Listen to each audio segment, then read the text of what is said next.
Boa tarde a todos. Vamos dar início à nossa 12ª reunião em 2020 da Sala de Crise da Bacia do Rio Tocantins. Inicialmente, vamos verificar a conexão das pessoas que estão acessando essa sala de maneira remota. Eu pediria ao Antônio Augusto que faça a verificação das conexões. Ok. Boa tarde, doutor Joaquim. Boa tarde a todos. Vou fazer a chamada das pessoas que estão conectadas nessa videoconferência. Aí eu peço a gentileza que, além do nome, informe a instituição que representam, tá? Ana Paula Fiorese. Boa tarde, Ana Paula Fiorese, da ANA. Boa tarde, Ana. Bruna Craveiro. Boa tarde, Bruna Craveiro, da ANA. Boa tarde, Bruna. Diego Pena. Boa tarde, Diego Pena, da ANA. Boa tarde, Diego. Vinícius Roman. Boa tarde, Vinícius Roman, da ANA. Boa tarde, Vinícius. Alexandre Sampaio. Boa tarde, Alexandre Sampaio, Ministério da Infraestrutura. Boa tarde, Alexandre. Rafael Almeida. Boa tarde, Rafael Almeida, pela Engie Brasil Energia. Boa tarde, Rafael. Camila Azevedo. Boa tarde, Camila Azevedo, pelo ONS. Boa tarde, Camila. Cristiane Campos. Boa tarde, Cristiane Campos, pelo DENIT. Boa tarde, Cristiane. Defesa Civil. Oi? Não, boa tarde, Cristiane. Agora é Defesa Civil. Boa tarde, Cícero Júnior, Defesa Civil Imperatriz. Boa tarde, Cícero. Gregory Bernardes. Gregory Bernardes, Usina Hidrelétrica de Estreito. Boa tarde, Gregory. Hamilton Fernando Zanola. Boa tarde, Hamilton Zanola, da Suzano. Boa tarde, Hamilton. João Paulo Sotero. Boa tarde, João Paulo, Ministério do Meio Ambiente. Boa tarde, João. Jorge Duarte. Jorge, microfone desabilitado. Karine Leal. Boa tarde, Karine Leal, da Hidrologia do CEMADEM. Boa tarde, Karine. Luiz Guilhom. Boa tarde, Antônio. Boa tarde a todos. Aqui é Luiz Guilhom, pelo Operador Nacional do Sistema Elétrico. Boa tarde. Boa tarde, Guilhom. Marcelo Carvalho. Boa tarde a todos. Marcelo Carvalho, por Furnas. Boa tarde, Marcelo. Marcelo Celucci. Boa tarde a todos. Marcelo Celucci, do CEMADEM. Boa tarde, Celucci. Márcio da Rosa. Márcio da Rosa, microfone desabilitado. Márcio Nóbrega. Boa tarde, Márcio Nóbrega, da ANA. Uma boa reunião para a gente. Boa tarde, Márcio. Maria de Fátima Martinez. Boa tarde, Antônio Augusto. Boa tarde a todos. Maria de Fátima Martinez, Codevasf. Boa tarde, Maria de Fátima. Matheus Machado. Boa tarde, Matheus Machado, da ANEEL. Boa tarde, Matheus. Nádia Coelho. Boa tarde, Nádia Coelho, Senat. Boa tarde, Nádia. Paulo Diniz. Boa tarde, Antônio. Boa tarde a todos. Paulo Diniz, pelo ONS. Boa tarde, Paulo. Paulo Ungaretti. Boa tarde a todos. Paulo Ungaretti, da ANA. Boa tarde, Paulo. Rafael Barros.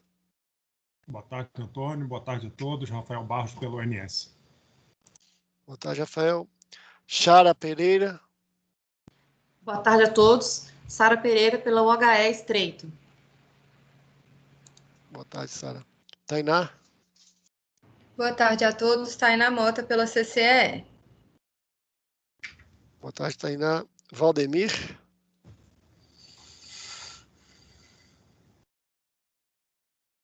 Valdemir, microfone desabilitado. Márcio da Rosa. Valdemir Codevasf, boa tarde. Okay. Boa tarde, Valdemir. Márcio. Márcio da Rosa, Magalhães Bessa, Eletrobras e Eletronorte. Boa tarde para todos. Okay, boa tarde, Márcio. A gente tem uma pessoa que está identificada aqui como usuário desconhecido. Então, quem não se apresentou, podia se apresentar agora, por favor? Luiz Sérgio, do Ministério da Infraestrutura. Ok, Luiz Sérgio. Mais alguém? Jorge Duarte, do Minas Energia. Boa tarde, Jorge. Mais alguém? Doutor Joaquim, passa a palavra para o senhor. Ok.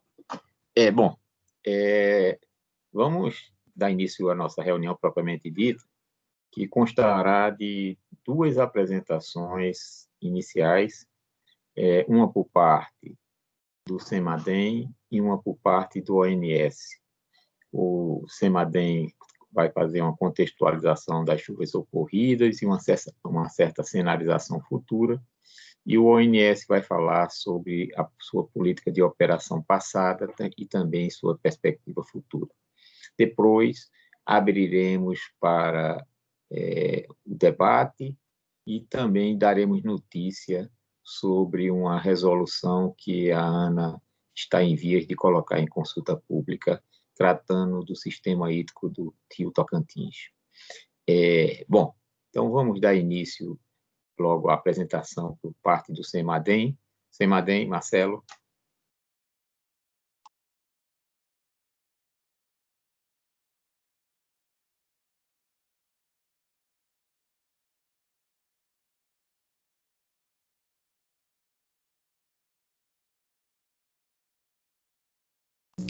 Celute, acho que o microfone está desabilitado.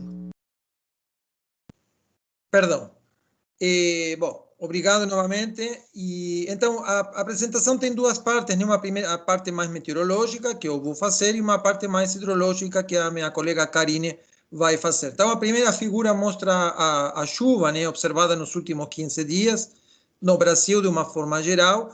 Mapa da esquerda e a distribuição da chuva, azul e verde são valores maiores, o laranja valores menores. Então dá para ver, por exemplo, que choveu mais na região de Goiás que na região de Tocantins, mas o mais importante talvez é a figura da direita, que mostra a comparação dessa chuva com a média histórica do período. Estamos falando do 8 a 23 de novembro. Então dá para ver aí que na região da bacia Tocantins-Araguaia, de uma forma geral, choveu abaixo da média, especialmente no trecho de Tocantins, nos últimos 15 dias. A próxima figura é semelhante, só que para um período maior, o ano hidrológico, né, de 1º de outubro até o dia 23. E aqui, de novo, nos concentrando na figura da direita, fica claro que choveu abaixo da média na maior parte da bacia, talvez com uma pequena exceção da parte mais baixa e alguns pontos isolados dentro do estado de Goiás. Mas, de uma forma geral, choveu abaixo da média. Na próxima figura, nós temos alguns números, temos o comportamento da chuva na bacia do Tocantins nos últimos 24 meses, que são as barras azuis. Por exemplo, no último mês, nós temos 129 milímetros, praticamente 130 milímetros até o dia 22, mas a média histórica é de 210 milímetros. Então, estamos longe ainda de atingir, estão faltando 80 milímetros para atingir a média histórica. E falando em termos do ano hidrológico, choveu desde 1º de outubro 234 milímetros, sendo que a média histórica é 359. Isso dá mais ou menos 65% apenas da MLT. E, bom, outro destaque que o mês de dezembro, que está começando daqui a pouco, junto com janeiro, são, em tese, estatisticamente, né, os 2 meses mais chuvosos na bacia do Tocantins. Bom, na próxima figura, nós temos, só para dar um contexto meteorológico, né, a imagem de satélite de hoje, do INMET, que mostra um resquício de nebulosidade, aí na elipse laranja, que foi o sistema que provocou chuvas nos últimos dias, mas que está em fase de dissipação. De fato, a pressão atmosférica, de uma forma geral, está aumentando na região central do Brasil, e isso significa que a instabilidade, né, a possibilidade de chuva vai diminuir de uma forma geral. Tem um sistema embaixo na região da Argentina, mas esse sistema não tem potencial para chegar tão ao norte, só vai provocar chuvas na região sul. Então, com isso, nós vamos ter um período agora de pouca precipitação. Então, na próxima figura, nós temos a previsão neste caso do modelo GFS. A parte da esquerda mostra o volume de chuva previsto. Vejam que a chuva ela vai ser mais abundante no extremo norte da América do Sul e na região da Bacia do Prata. Na região central do Brasil, praticamente toda a região centro-oeste, toda a região sudeste, enfim, a previsão de chuvas muito escassas e irregulares. Inclusive, a figura da direita mostra claramente que as chuvas na próxima semana estarão abaixo da média histórica, aliás, bem abaixo da média histórica. Então, na próxima figura, por favor, nós temos o detalhe da chuva no trecho do Rio Tocantins, né? Na parte da esquerda está a distribuição da chuva prevista dentro da bacia. Alguma chuva pequena e irregular no trecho próximo da cabeceira e também na parte baixa, porém, na parte média, pouca precipitação, alguma pancada no máximo, que sabemos não contribui para encher reservatórios. E na figura da direita nós temos o valor da chuva prevista pelo modelo. Tem uma linha azul que está por cima, que seria a média para este período, né, a média de longo termo para este período que estamos considerando, e os números indicam o valor previsto pelo modelo para 3, 7 e 10 dias. Então, aquele valor de 17 milímetros para uma semana, vejam que é mais ou menos metade da média histórica desta época. A próxima figura é parecida para o trecho do rio Araguaia.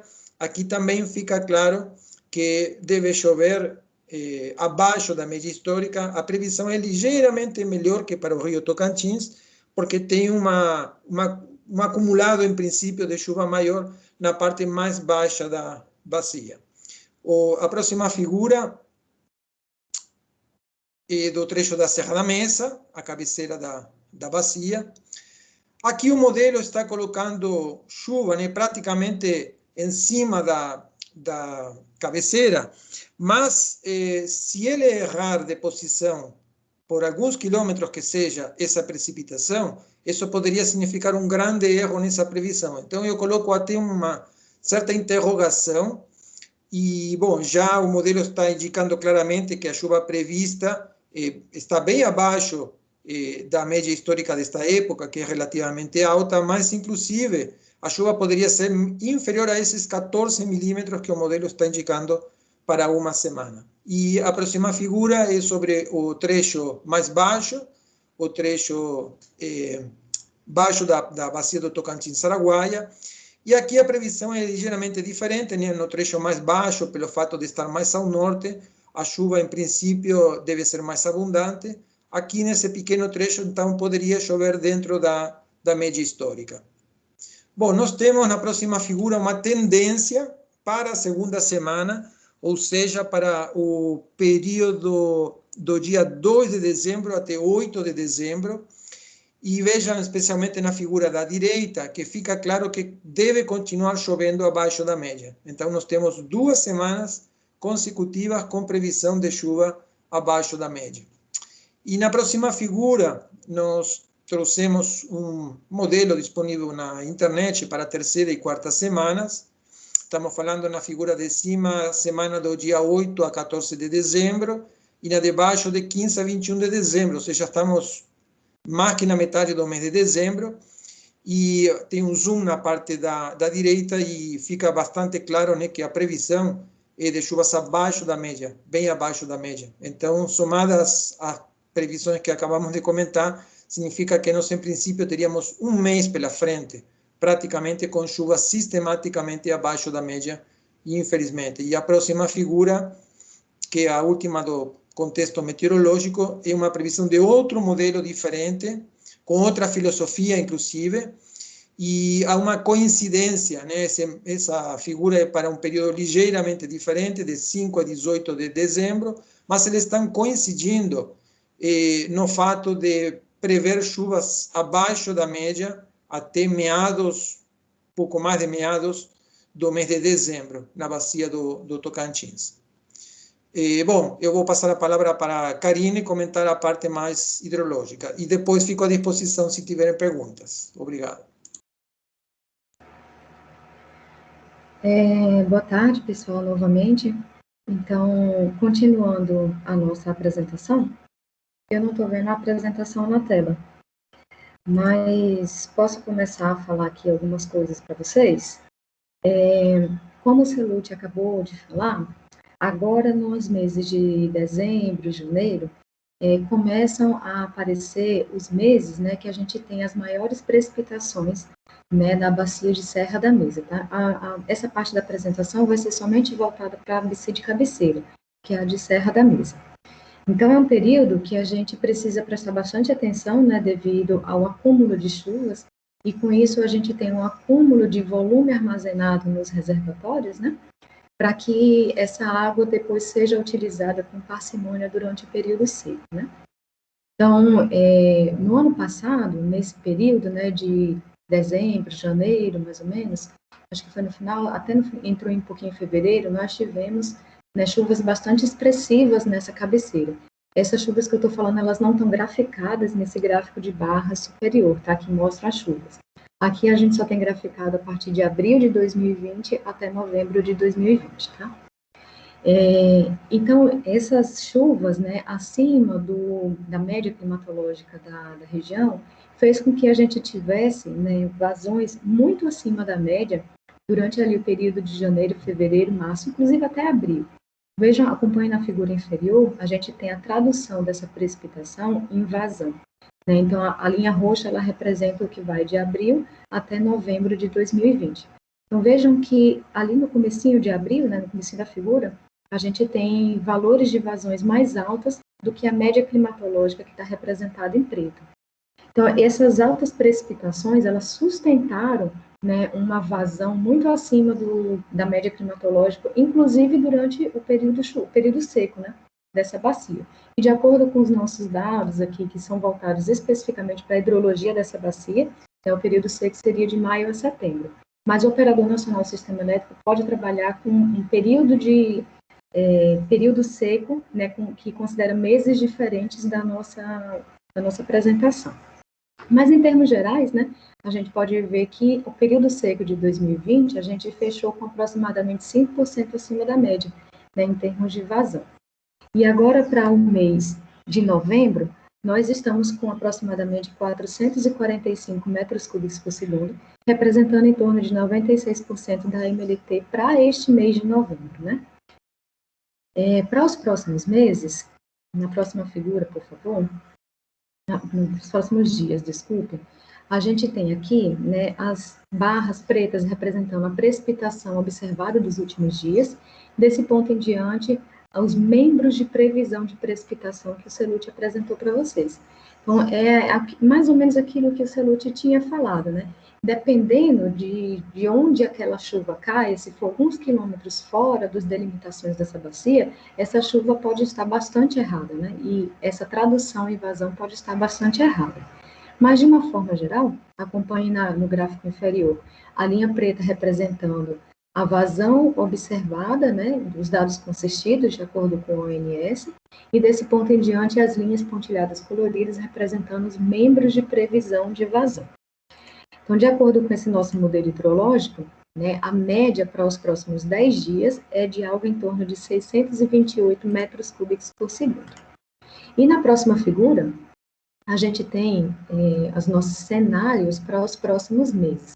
Esses cenários de vazão, eles são construídos em função de cenários de precipitação, sendo eles precipitação acima da média, na média e abaixo da média climatológica, tá?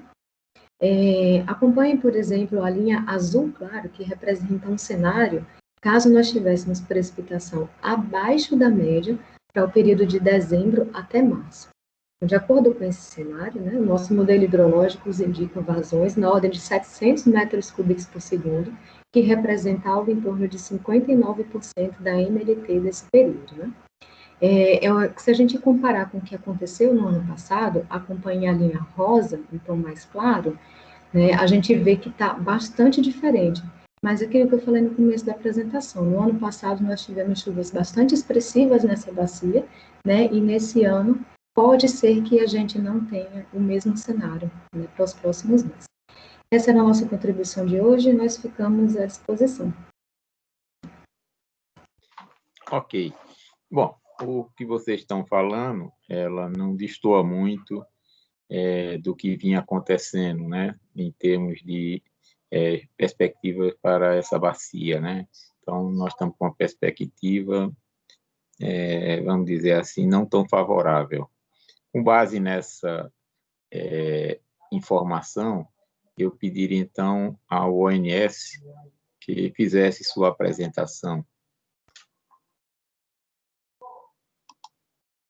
Doutor Joaquim, boa tarde a todos. Aqui é Paulo Diniz pelo ONS. Eu hoje vou fazer uma apresentação um pouquinho mais longa do que as tradicionais, em virtude de um nivelamento, né, de todos que participam aqui dessa sala de crise, da situação sistêmica, né, do Sistema Interligado Nacional, não só em relação a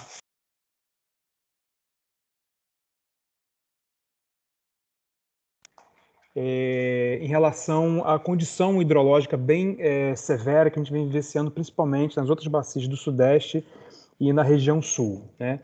Próximo slide, por favor. Próximo, por favor. Bom, aqui a gente observa, né, uma condição, a variável que é a energia natural afluente, né, que é uma variável hidrológica que passa para a gente a condição hidrológica, né, num trecho de uma bacia, num trecho de um rio, num aproveitamento hidrelétrico, ou numa bacia como um todo, que é o caso aqui desse gráfico. Então, aqui são as principais bacias que compõem a região Sudeste, né, onde a gente observa que, com exceção ali do Paranapanema, que é a curva preta, né, no mês de agosto, todos os outros meses nós tivemos uma situação bem abaixo ali do 100% da MLT. E um foco maior aqui, o que a gente vem observando nos meses de outubro e novembro, né, uma condição bastante ruim, principalmente ali na bacia do Rio Grande, do Rio Paranapanema, com outubro ali e novembro, vazões abaixo de 40% da média. Próximo slide, por favor. Nesse slide, a gente observa, né, a mesma variável, energia natural fluente, só que agora consolidando as vazões médias de todas as bacias por uma única região, no caso aqui a região Sudeste. Então a gente observa ali a curva tracejada é a média, né, o 100% da MLT, e a curva contínua é o ano de 2020. Então a gente pode observar ali em setembro, né, já começamos uma condição hidrológica bem desfavorável, com o 7º pior setembro do histórico, e outubro se configurando ali para o Sudeste inteiro como o pior outubro de todo o histórico de 90 anos. Isso Sudeste vendo verificado até outubro. E qual a perspectiva que a gente tem agora no mês de novembro? A gente tem aqui o resultado do Programa Mensal da Operação, né, onde é uma atividade desempenhada mensalmente pelo setor elétrico e revisada todas as semanas, onde a gente faz previsão de vazões para todos os hidrelétricos de todas as bacias do sistema. E aqui na curva em azul, a gente observa os valores da última revisão dessa previsão para o mês de novembro. Então, a gente pode observar, né, conforme mostrado aí na legenda, que se configurar essa previsão com apenas 59% da MLT, isso seria caracterizado como o segundo pior novembro de todo o histórico de 90 anos para toda a região Sudeste. Próximo slide, por favor. Como eu havia comentado, né, as duas regiões mais críticas que a gente vem observando nesse período de transição de 2020 é a região Sudeste e a região Sul. Então, nesse gráfico aqui, a gente observa a região Sul, né, com exceção ali do mês de julho, onde a gente teve ali uma condição observada levemente acima da média. A gente viu que a condição também piorou muito agora nos meses de setembro e outubro, sendo outubro fechado como o segundo pior outubro de todo o histórico para a região Sul. Próximo slide, por favor. Da mesma forma que a gente avaliou o Sudeste, né, sobre o mês de novembro, em relação à última revisão do Programa Mensal da Operação, a gente tem aqui o mesmo valor para o Sul, que é essa curva em azul, onde também para o Sul, se configurar essa previsão de apenas 21% da MLT, a gente também teria aí uma condição muito ruim, como o pior outubro de todo o histórico para o mês de novembro para a região Sul. Próximo slide, por favor. Contabilizando, né, a região Sudeste, a região Sul, Norte e Nordeste, em todo o Sistema Interligado Nacional, então aqui a gente mostra a tradução dessa visão sistêmica que a gente tem, né?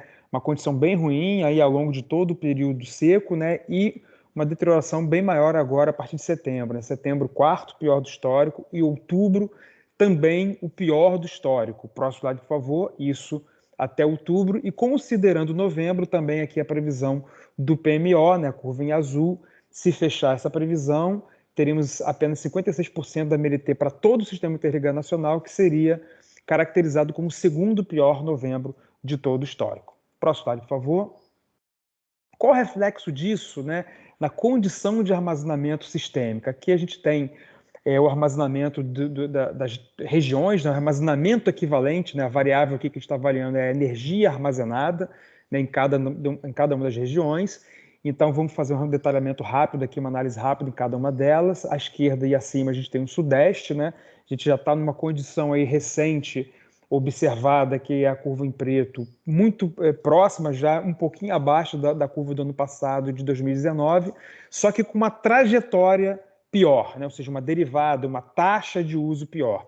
Nesse mesmo momento do ano passado, ali ao longo da segunda quinzena de novembro, como a gente observa ali na curva em azul claro, a gente já teve a inversão do uso dos reservatórios na região Sudeste, ou seja, a gente parou de utilizar os reservatórios.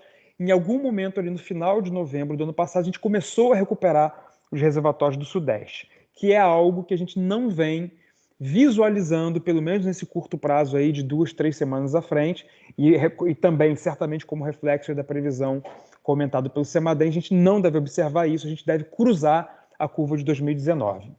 Analisando abaixo o Sul, né, a gente observa que a gente teve desde janeiro até agosto de 2020 uma condição de armazenamento bem pior do que a do ano passado. A gente teve ali, em função de uma chuva que a gente observou no final de agosto e setembro, uma leve melhora na condição de armazenamento do Sul, só que a gente já teve que utilizar os recursos armazenados nessa região e já nos encontramos com armazenamento bem abaixo do ano passado. Acima à direita, a região Nordeste, né, a curva em preto, a gente teve uma condição de vazão observada em fevereiro e março desse ano na região Nordeste bem favorável, né, houve, não sei todos que lembram daquela cheia que a gente verificou em Minas Gerais. Então a gente teve uma recuperação satisfatória dos reservatórios da região Nordeste e é um recurso muito importante nesse momento para a gente poder fazer o balanço energético sistêmico para atendimento da carga. E a região Norte, que é a região que compõe aqui a bacia do Rio Tocantins, né? Então a gente observa que agora, ao longo de 2020, a gente terminou o armazenamento ali em abril, maio e junho superior ao do ano passado. A gente teve ali um uso, né, acompanhando uma taxa de uso muito próxima da de 2019, e agora a gente teve ali um pequeno descolamento em relação ao ano de 2019, um pouquinho acima, né, em função um pouco da redução de uso do reservatório do Tucuruí, daqui a pouco a gente vai ver mais detalhadamente isso, e também uma pequena melhora na condição hidrológica ali no trecho mais ajusante ali do Tocantins, pegando ali mais ajusante de Lajeado e Estreito Tocantins. Próximo slide, por favor. Vou passar rapidamente numa condição de operação dos principais reservatórios do sistema, tá? Para a gente ver que é uma condição de armazenamento muito ruim, muito precária em relação aos anos anteriores. Furnas, né? Apesar de todo um processo de negociação para um uso moderado do reservatório de Furnas, a gente vai ter que usar esse importante recurso para o atendimento eletroenergético sistêmico, né? A gente já está com o reservatório ali praticamente próximo de 20%. Reservatório de Marimbondo ali, praticamente o armazenamento muito baixo, em torno de 5%, armazenamento recentemente observado. Próximo, por favor. Emborcação, o armazenamento recentemente verificado levemente acima de 10%. Nova Ponte, o armazenamento recentemente verificado levemente abaixo de 20%, ambos aí inferiores ao observado em 2019. Próximo slide, por favor. Ainda na bacia do Paranaíba, Itumbiara, o reservatório já está praticamente esgotado, com armazenamento ali em torno de 3%. São Simão, que é um reservatório que a gente vem fazendo aberturas, né, de vertedouro para poder defluir a água armazenada nesse reservatório, porque ele é um pequeno gargalo, né, ele, em média, com as usinas a montante maximizadas, ele recebe menos água do que consegue defluir, principalmente porque, às vezes, temos algumas unidades geradoras de manutenção, então é um reservatório que, às vezes, ele enche, e a gente tem praticado aberturas de vertedouro para poder defluir essa água armazenada em São Simão, que ele se encontra agora com armazenamento em torno de 15%. Próximo slide, por favor.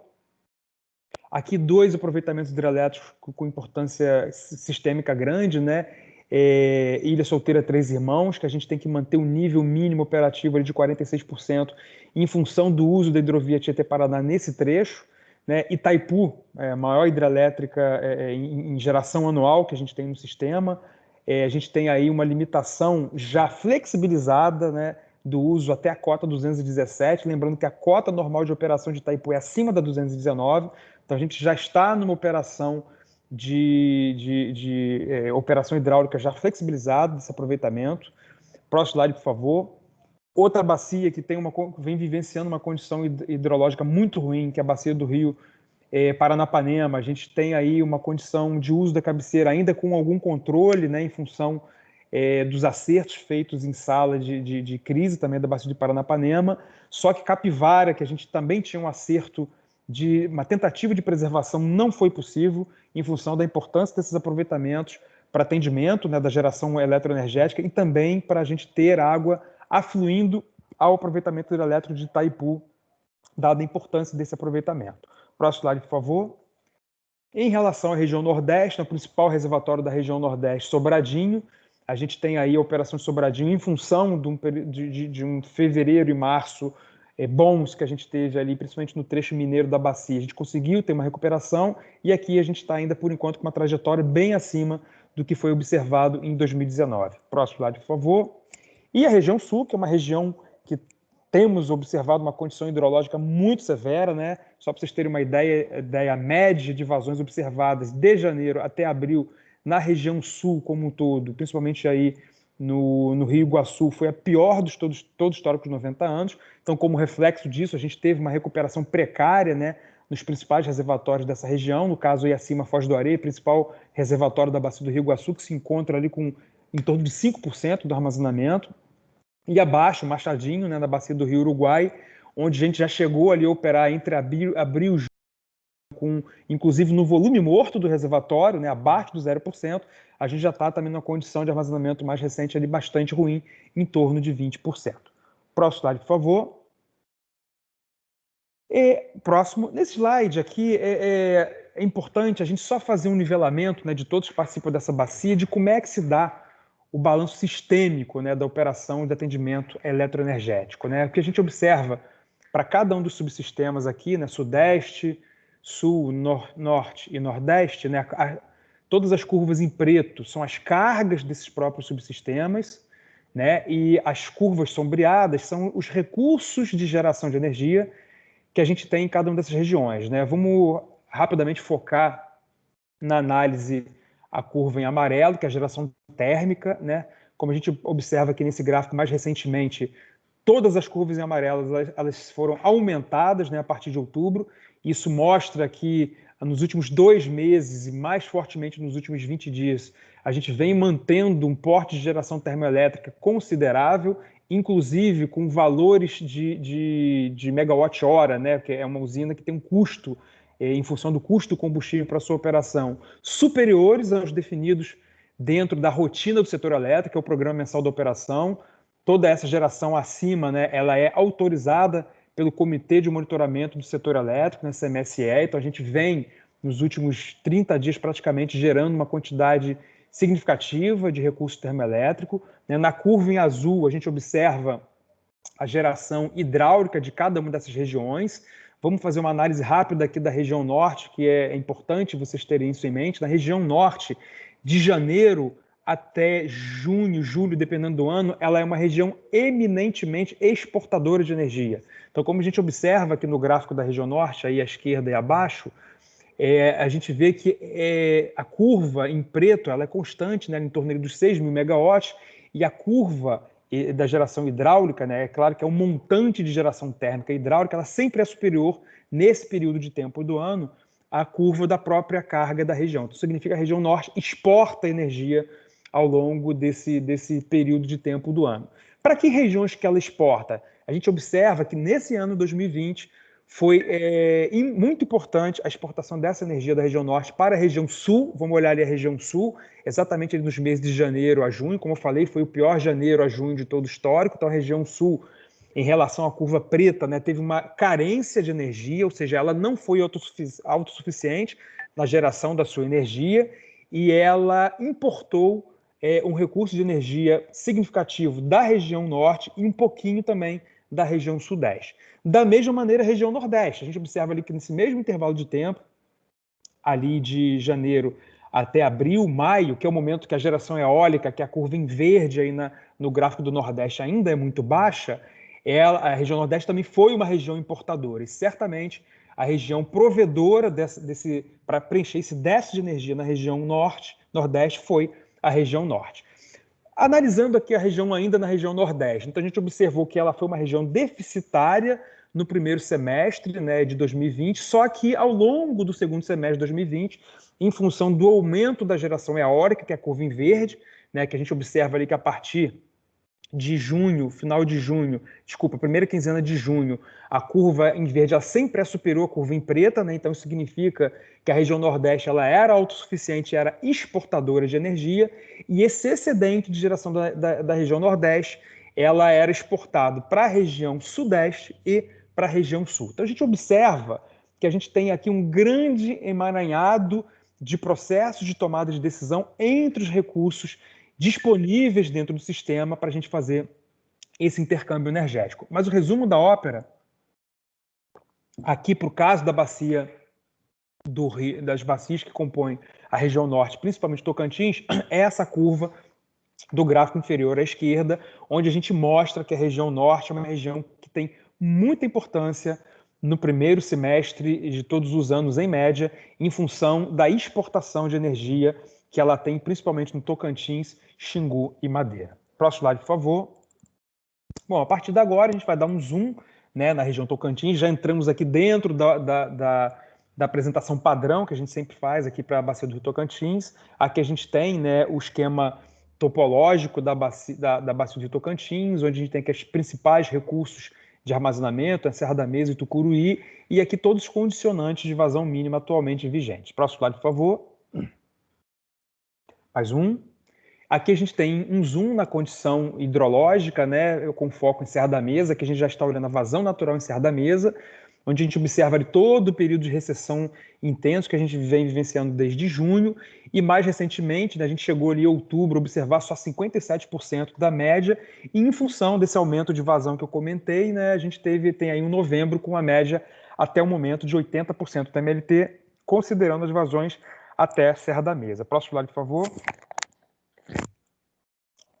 Mostrando, né, comparando esse ano 2020 em relação aos últimos anos e as piores sequências do histórico, a gente observa aí a curva em preto, né, mais escuro, que a gente está ali dentre as piores do histórico, mas com uma pequena tendência, né, em função da última chuva observada de ascensão, mas nos últimos 2 dias a gente já observa uma condição já de recessão na bacia do Rio Tocantins, coerente com o que foi apresentado pelo CEMADEM, né, em função da ausência de chuva significativa que a gente vai observar ao longo dos próximos dias. Próximo slide, por favor.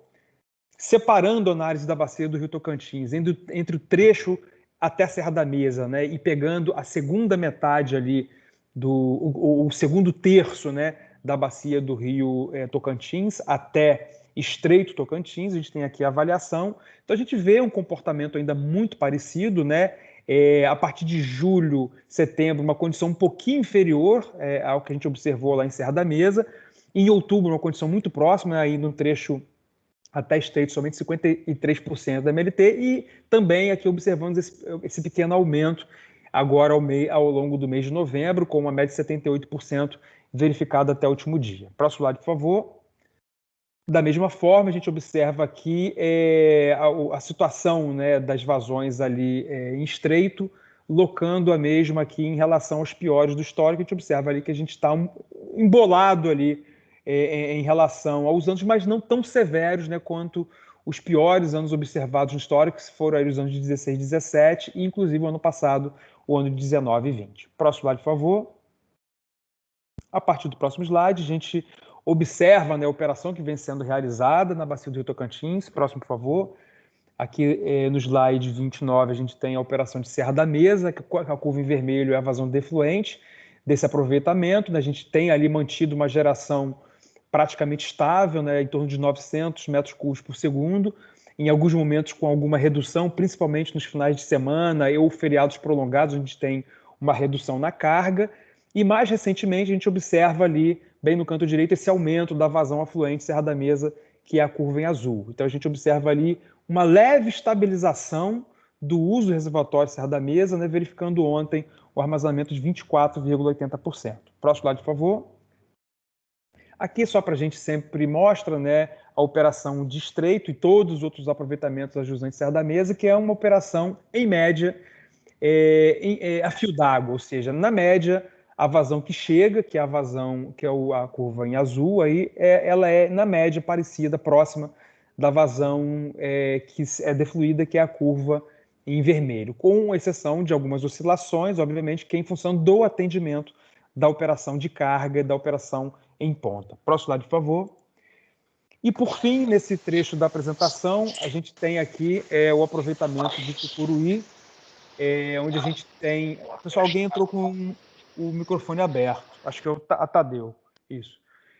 Aqui o aproveitamento do Tucuruí, né, como eu comentei, a gente vinha com uma curva inferior à do ano passado, né, de uso do reservatório de Tucuruí, só que agora, ao longo da última quinzena, a gente teve uma estabilidade no reservatório de Tucuruí e a gente está aí tentando, em função do aumento das incrementais, recuperar o nível do reservatório para a gente voltar a ter a operação da segunda casa de forças de Tucuruí, que é no nível aí correspondente a 28,74% do volume útil desse aproveitamento. Então, a gente tem essa curva em vermelho aí. Então, a gente está na expectativa, em algum momento, no aumento das vazões incrementais, da gente poder recuperar a segunda casa-forças de Tucuruí. Próximo slide, por favor.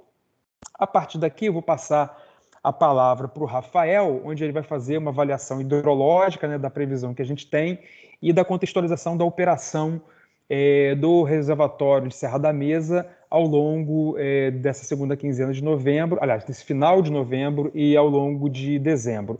Só adiantando, né, a gente trouxe aqui como cenário, justificando o cenário único de defluência de Serra da Mesa, de 900 metros cúbicos por segundo ainda, como vocês observaram, né, em toda a amostra que eu dei nos slides iniciais, a gente está com uma condição sistêmica muito ruim.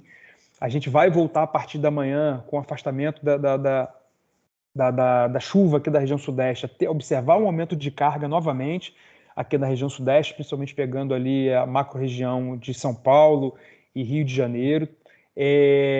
O fechamento da carga tem sido uma atividade muito complexa, né, porque nesse momento a gente já está com praticamente todo o recurso hidráulico maximizado e toda a geração térmica disponível também maximizada.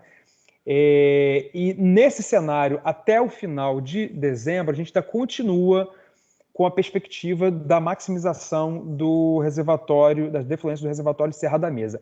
Se a gente voltar ao longo de dezembro, a primeira quinzena de dezembro, ou ao longo da segunda quinzena de dezembro, a observar o aumento nas incrementais a jusante de Serra da Mesa, não tenham dúvida nenhuma que a gente vai recuar nesse valor de defluência desse aproveitamento. Tá? Então, resumindo, a gente trouxe aqui uma visão até pessimista da defluência do reservatório de Serra da Mesa. Por quê? Aumentar a gente não pode, não tem, a usina já está maximizada. O que a gente pode fazer, e pode ser que ocorra, a probabilidade não é baixa, é que se a gente tiver uma normalidade nas incrementais de vazão a jusante Serra da Mesa, para evitar, inclusive, vertimento nos aproveitamentos a fio d'água, a jusante Serra da Mesa, certamente a gente vai recolher a vazão defluente Serra da Mesa. Então, esse cenário que a gente trouxe aqui, em relação à defluência, é um cenário, inclusive, pessimista. A gente pode, inclusive, observar um armazenamento até superior aos que a gente vai mostrar aqui nesse momento. Rafael, por favor. Obrigado, Paulo. Boa tarde a todos novamente. Vamos continuar nossa apresentação. Próximo slide, por favor. Esse é um resumo de todas as premissas que são consideradas na simulação. Ela foi realizada hoje e, conforme o Paulo já adiantou, nós levamos essa simulação até o final de dezembro, em razão de todas as incertezas que nós temos convivido, não só do ponto de vista hidrológico, mas também do ponto de vista da operação. Com relação às afluências, continuamos utilizando o nosso modelo hidrológico, o SMAP-ONS, sendo alimentado na primeira semana com a previsão de chuva dos modelos ETA, GFS e SMWF, e o restante do período desmembrando nos cenários, conforme indicado aí, né? Um cenário pior e dois cenários que pegam a média de 5 anos, de 2015 a 2019, e a média de 2006 a 2019. Só destacando que esse cenário de 2015, ele é um cenário que, quando a gente olha somente para a bacia de Serra da Mesa, ele é um cenário de uma chuva muito crítica, em que praticamente não choveu nessa janela que a gente está olhando até o final de dezembro. Praticamente desde o final de novembro e dezembro inteiro não houve chuva. Então a gente vai observar esse comportamento com relação às vazões quando for olhar o gráfico mais à frente. E com relação às defluências, estamos mantendo o que a gente já vinha apresentando, que é a prática desse valor médio mensal de 900 metros cúbicos por segundo. E aí isso não se alterou, e então a gente vai poder avaliar até em relação ao que tem acontecido com os armazenamentos, que a gente vem indicando, com um olhar a partir de agora já atualizado com as novas condições hidrológicas. E aí, na situação que nós estamos, quando a gente pensa no atendimento à restrição de estreito de 744, nesse momento não é uma preocupação nossa, porque a própria defluência de Serra da Mesa já é maior do que esse valor. Então, próximo, por favor. Esse é o resultado em gráfico aí da premissa das afluências dos nossos cenários hidrológicos. A linha azul é o que vem sendo observado boa parte do ano, e o que a gente vê nas semanas mais recentes é uma pequena elevação das vazões. Essa elevação está muito próxima do que nós víamos indicando em termos dos cenários médios, tanto a curva verde quanto a curva amarela, e a expectativa agora, nesse período, é de recessão das vazões, né? Não existe uma expectativa de chuva nos próximos dias, na próxima semana, inclusive a segunda semana já tem uma boa indicação de não chuva, e aí, em persistindo essa condição de não chuva até, inclusive, dezembro, a gente estaria olhando mais para um cenário parecido com o que está sendo mostrado pela curva vermelha, ou seja, a recessão ela manteria essa tendência de queda, a gente voltaria a entrar no que a gente chama de escoamento de base da bacia, com um leve declínio das vazões, e aí certamente ficando bastante afastado dos valores médios para essa época do ano, né? E aí, os outros dois cenários, que são a média de 5 anos e a média de todos os anos, teriam a ocorrência de alguns eventos de chuva e com isso a indicação de vazões um pouco superiores, mas também abaixo da média histórica para esse período. Pode passar para o próximo, por favor. Esse é o último slide da apresentação, é só o resultado das simulações. Os valores finais de armazenamento em relação ao que nós apresentamos na semana passada, para o pior cenário nós estamos acima, porque a condição hidrológica do mês que se passou foi melhor do que o pior cenário previsto um mês atrás. Então, por conta disso, o pior cenário agora está cerca de 1% acima do que foi apresentado na reunião passada, mas, em compensação, os cenários médios estão um pouco menores. Então, porque a condição hidrológica média prevista um mês atrás não foi... o que ocorreu não chegou ao mesmo patamar do que tinha sido indicado.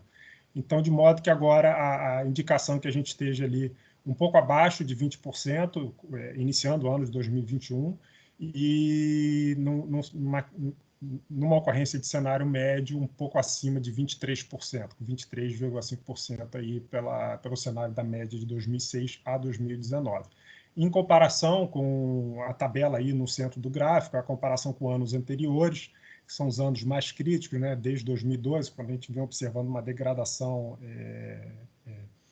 ano após ano das condições hidrológicas do Tocantins, a gente vê que o pior ano em termos de armazenamento que já ocorreu, né, em 1º de janeiro foi o ano de 2018, em que a gente observou um pouco abaixo de 9% de armazenamento, e aí com essa indicação que a gente está apresentando agora, a gente estaria certamente acima desse valor, que foi o pior já observado, valores um pouco abaixo, na verdade, do que foi observado no ano de 2015. Então, com relação à apresentação, isso que a gente é para apresentar, a gente agora se coloca à disposição para qualquer esclarecimento. Obrigado. Ok, muito obrigado. É só para ter um número, entre o pico de volume e 1º de janeiro, o reservatório perde em torno de perto de 20%. Então, só para ter ideia de números, que eu acho que é importante ficar com esse número mais ou menos registrado, operando de uma maneira como foi operada, né? Quer dizer, na temporada de praia de um jeito e agora maximizando a geração. Tá? Bom, dito essas palavras, eu pergunto aos agentes se tem algum agente que gostaria desse momento de tecer comentários.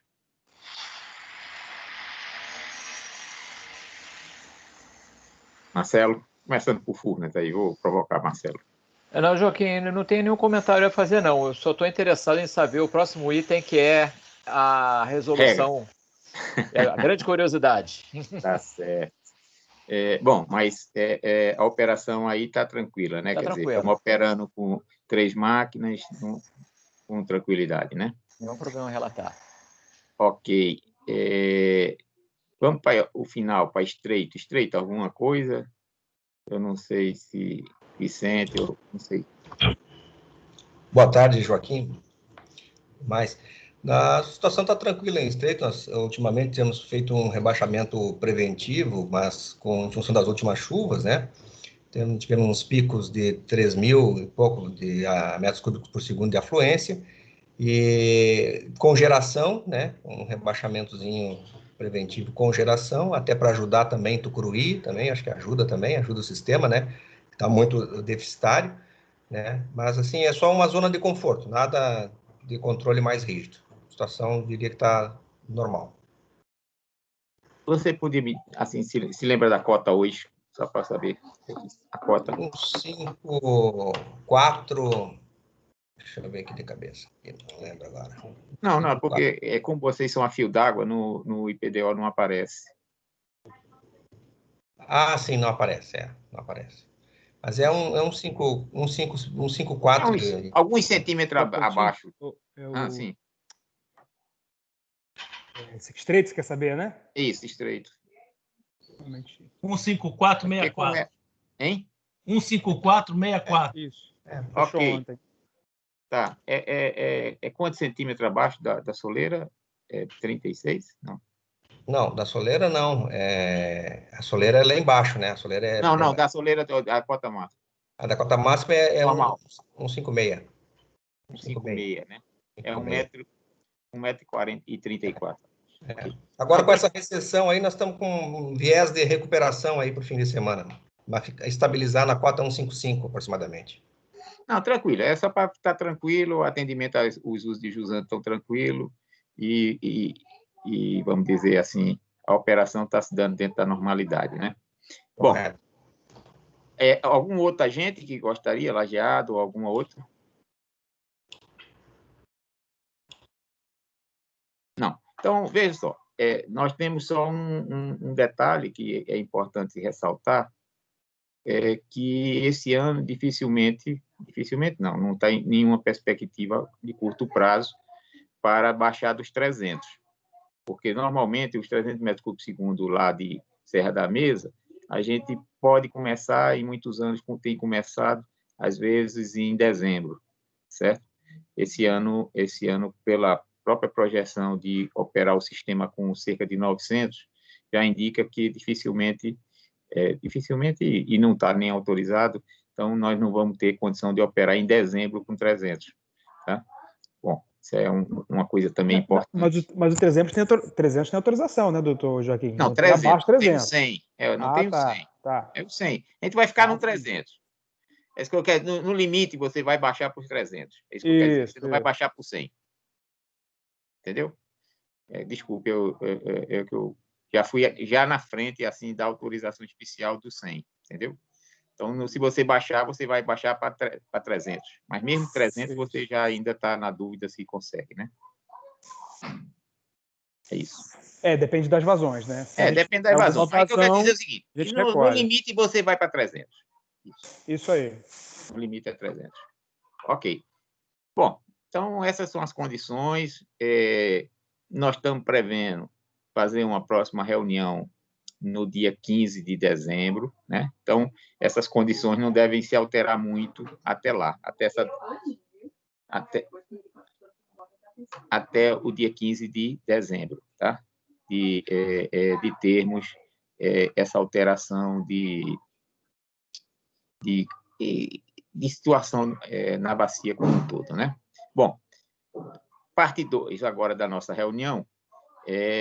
Então, só historiando para vocês, há algum tempo a Ana tem se debruçado a estudar a questão das regras de operação do sistema, né? Condições de operação do sistema formado desde Serra da Mesa até Estreito, e Tucuruí a gente quase que não tem política de operação.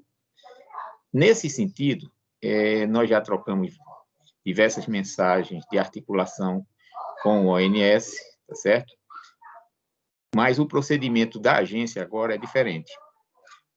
Todas essas condições de operação que implicam uma visão maior da bacia, de opinião, de análise, elas passam por consulta pública. Então, a nossa ideia é que, por volta, talvez do dia 14, essa é uma data muito provável, nós estaremos colocando em consulta pública uma nova resolução, que englobaria tanto a resolução de Serra da Mesa, já com aquelas variantes de utilização de vazão reduzida de 100, 200 metros cúbicos por segundo, e também a questão de conciliação com a temporada de praia, tanto provocada por Serra da Mesa, como a minimização do efeito lá em Estreito, que em Estreito o que pode fazer é minimizar o efeito, né? Então, essa resolução vai para a consulta pública. Essa consulta pública tem prazo normal mínimo de 45 dias. Então, no decorrer da consulta pública, nós vamos fazer uma reunião de apresentação da resolução aqui. Se essa data se confirmar 14, essa data do dia 15, que é da nossa reunião, nós já fazemos a apresentação aqui, certo? Da resolução, explicando, tirando dúvidas do que é. E esperamos que todos os envolvidos, tá certo? No processo, possam se debruçar sobre essa resolução e mandar suas contribuições, né? Então, o objetivo é não ter uma resolução pronta e acabada, mas também ainda sujeita a melhorias que vocês, como conhecedores do assunto, podem sugerir. Eu antecipo que ela não vai tratar da questão de controle de cheias, que é tratado através de regras específicas do plano de controle de cheia que o ONS faz, certo? Entretanto, algumas coisas relativas a níveis de reservatório que propiciam o controle de cheia vão ser colocadas, tá? Então, a ideia é termos essa resolução discutida, tá certo? E contamos com a colaboração de vocês todos no sentido de proverem ajustes, se forem necessários, a essa proposta de resolução. Que, como eu disse, a nossa ideia inicial, se tudo andar conforme nosso cronograma, é termos ela, vamos dizer, publicizada no dia mais ou menos 14 de dezembro, certo? Com um prazo de 45 dias, um prazo razoavelmente suficiente para uma análise por parte das pessoas que conhecem o sistema, tá? Bom, alguma pergunta sobre a resolução ou alguma curiosidade? Alexandre, por favor. Uma pergunta, Joaquim, eu não entendi direito. Vai envolver o trecho da usina de Tucuruí? Sim, em princípio, não é eclusagem, porque a condição de eclusagem está na própria outorga da eclusa, né? Então, já tem uma condição de outorga... Não, operação do reservatório. Em princípio, não. Em princípio, nada de uma condição especial para Tucuruí. Em princípio, não. Nós não colocamos. Agora, que eu estou lhe dizendo, alguma proposta que a própria Tucuruí acha que fica melhor esclarecido, ou que o ONS acha que melhor esclarecido, pode ser visto, certo? E incorporado, se for necessário. Mas, em princípio, como Tucuruí tem uma operação muito já consolidada com aquelas curvas que o ONS faz, curvas guias, e não se viu necessidade de ter um controle mais rígido, porque não tem grandes usos ajusantes, né? Ok, obrigado, Joaquim. Mas nada impede, que eu estou dizendo, que alguém ache alguma coisa que precise ser melhor esclarecida, a gente possa ver, tá? Mas, em princípio, não. Alguma mais? Então, a ideia é termos um sistema que seja autorregulado, que não precise estarmos providenciando essas autorizações especiais que nós eventualmente fazemos de rebaixar a Serra da Mesa, esse tipo de coisa, as vazões. Então, o sistema já teria uma regra própria que permitiria isso fazer. E tem uma preocupação grande com Serra da Mesa, encher um pouco Serra da Mesa, no sentido de ele operar sempre acima da cota do vertedouro. Isso é uma preocupação que como eu disse, nós temos, que todos devem ter também, de que a melhor operação para a Serra da Mesa é com Serra da Mesa cheio, porque aquela água sempre vai poder, no futuro, ser utilizada de maneira parcimoniosa, mas uma operação normal, se ele perde por ano 20%, 30%, esses 20%, 30% dá para acumular, dá para operar acima daquela cota do vertedouro, que está no entorno de 42%, 44%. Né? São coisas que vocês vão se debruçar, vão entender. Nós vamos zonear o reservatório, período chuvoso, período seco, com regras para o período seco, com regras para o período chuvoso e com regras em função do nível de Serra da Mesa. Então, é o normal que nós fazemos em todos os reservatórios que estabelecemos condições de operação adicionais, certo? Então, não vai ter nenhuma surpresa para ninguém a maneira de fazer, não tem nenhuma coisa que não seja praticada em outros sistemas. Né? Podemos prosseguir para algum assunto de natureza geral ou alguém tem alguma dúvida? Não. Então, o compromisso nosso é, no entorno do dia 15, termos essa apresentação na nossa próxima reunião. Então, a Ana se compromete a fazer essa apresentação, se, como eu estou dizendo, tudo der certo, até o dia 14, nós pudermos colocar em audiência pública. Ok? Bom, então vamos para a última parte da nossa reunião, já marquei a data, né, da nossa reunião, que seria 15 de dezembro, tá certo, à tarde. Então, vamos partir para assunto de natureza geral. Alguém tem algum assunto de natureza geral de comentar nessa parte da reunião? Que ficou claro pelo que o ONS apresentou, que o principal reservatório de cabeceira vai ficar no entorno de 20% a um pouquinho mais, né? Nessa faixa de 20%, quer dizer, 9 e pouquinho no pior cenário, pode ser que não aconteça o pior cenário, um pouquinho melhor, então vai ficar acima de 20%, que é talvez o melhor nível dos últimos anos que esse reservatório já teve, embora bem utilizado agora no período seco, com vazões em torno de 900 metros cúbicos por segundo. Algum assunto de natureza geral? Não. Bom, então não vamos prolongar a reunião mais que o necessário. Então, vocês já ouviram que vai ter uma condição de operação que o ONS está prevendo maximizada. Se acontecer alguma coisa de diferente, vai ser para reduzir vazões, porque eles já fizeram todas as previsões com a geração maximizada, ou seja, com as 3 turbinas de Serra da Mesa. Tá? Segunda coisa, vocês já viram que a reunião vai ser mais ou menos, vai ser no dia 15 de dezembro.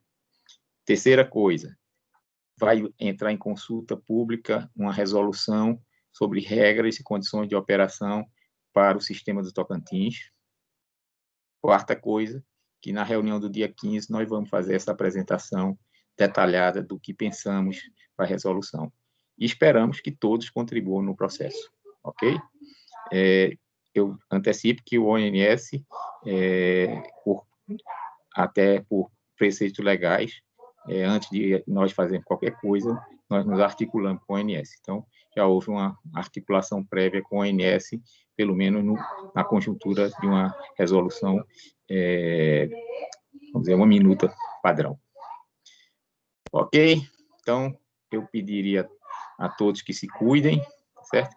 E espero contar com vocês na próxima reunião, em 15 de dezembro, às 15 horas. Muito obrigado a todos. Está encerrada a reunião. Obrigado.